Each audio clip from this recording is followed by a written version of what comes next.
love's true nature. What does it mean to love people? What does it mean to be in love? Are you in love with the person? Are you in love with the hobby? Are you in love with love itself? And I think these are, kind of pretentious sounding questions that deserve some attention. Because I feel like a lot of people, they're just in love with love. They don't care about the other person. They just care about the way the other person makes them feel. Because that's not love. Love is this devotion. That's what love is. It is being devoted to someone, to something, to a hobby, to your family, to your child, to your wife, your girlfriend, boyfriend. That's love. It's wanting the best for them. It's wanting them to be happy, even if they don't talk to you, even if you're not in their life. Because you wanting them to be in their life is not love, it's selfishness. You're just doing it for you. And so, maybe you're not even in love with the other person. You're just in love with the way they make you feel, and you wanting to be with them and you wanting to talk with them is just you being in love with love and wanting to be selfish because it serves you more than the relationship. It's just selfishness.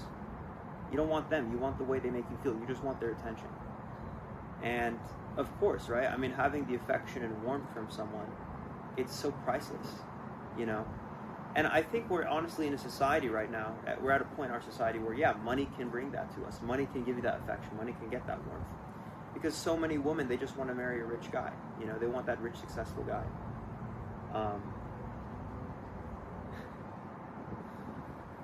And, not to say that that's wrong.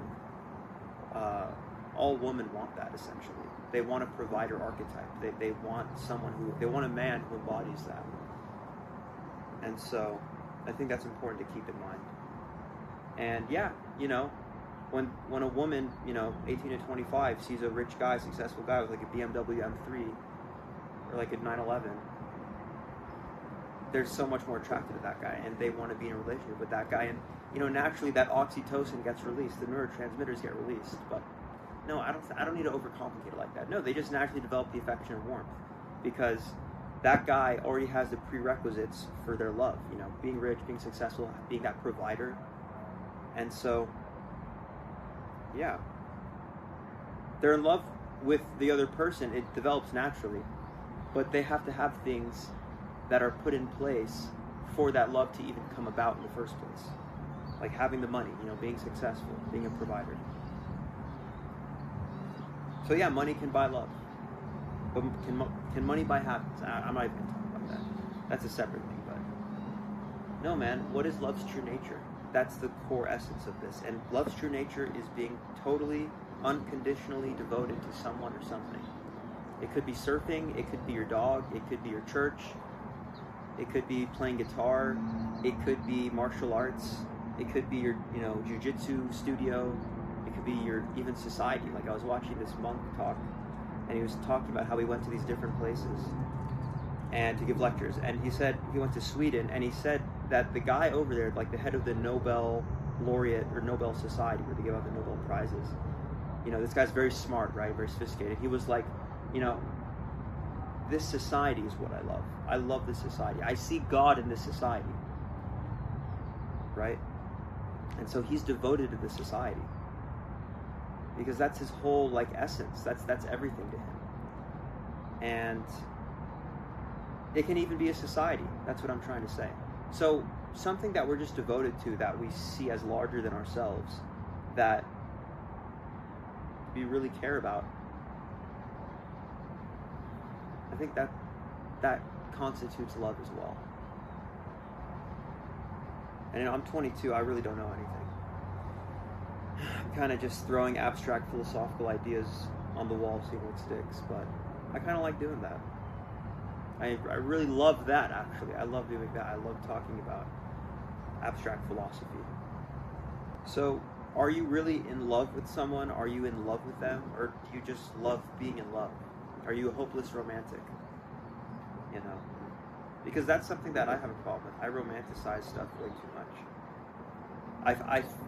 I feel things deeply, and I attach meaning to some of the most mundane things, and for someone like me, if you're like that too, then you know that type of behavior of attaching meaning to like stupid simple stuff like a duck, you know, swimming in a pond, or like a wave in the ocean, you know, stuff that's simple like that. It's beautiful, and you know, unlike the majority of people, you see that true beauty in that stuff, and so you're able to put so much meaning onto it. But it is a power. It definitely is a power, but it's also a weakness in the form of, you know, you being able to romanticize everything, and you falling into the trap of romanticizing everything. So don't romanticize. You should. I mean, I shouldn't even say you should, but I think romanticization is helpful. It's a part of the artistic process. But I don't know, man. I don't even know what to talk about. Like, what is love? How do I love? Divine love. I've been watching these lectures on YouTube. I went to a Vedanta lecture, actually, and one of the, you know, subjects of the lecture was like love for God, and the guy was saying that this Indian saint from the 1800s, he said that the purpose of human life is to find love for God and experience the love of God. And you can experience the love of God in so many things, and that's what he told me. I asked him, hey, you know, how do you transform human love, you know, love for relationships, love for people, love for hobbies? How do you take these things, like love for your family?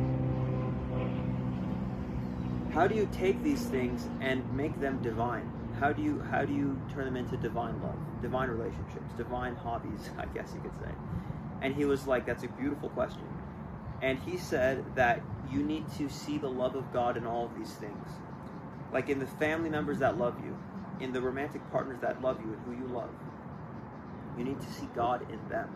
Because what he said is that these are just temporary masks of that eternal, all present, all lasting, everlasting love of God. And once you see that in them, then you really are able to see the divine love in them, and you turn that relationship into something divine. And so that's what I'm urging you to do.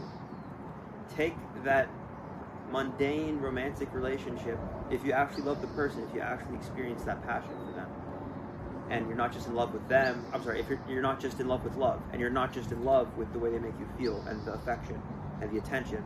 No, if you're actually in love with them and you care about them and you're devoted to them, see that as God's love. See them as God and love God through them. And that's what this monk was saying. And so I think that's a big, big journey that all of us have to go through in our lives. Finding that love for God. And so, yeah, man. Because if you love someone too, you want what's best for them. If they don't want to talk with you, if they're upset at you and they're so hurt by you and they don't think that you can change, then so be it. Let them be happy. Let them be at peace. Because they're just going to get more emotionally exhausted. They're just going to get more disturbed by talking with you because, you know, you've done stuff that's hurt them in the past, even though that wasn't your intention. So if you really love that person you hurt, then give them that space, give them that distance. Let them go. Because that's the other part of love. If you love someone, you let them go.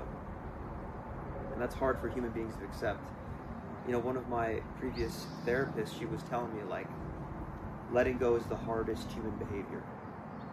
Because, you know, in our society, we're so dominated by our egos.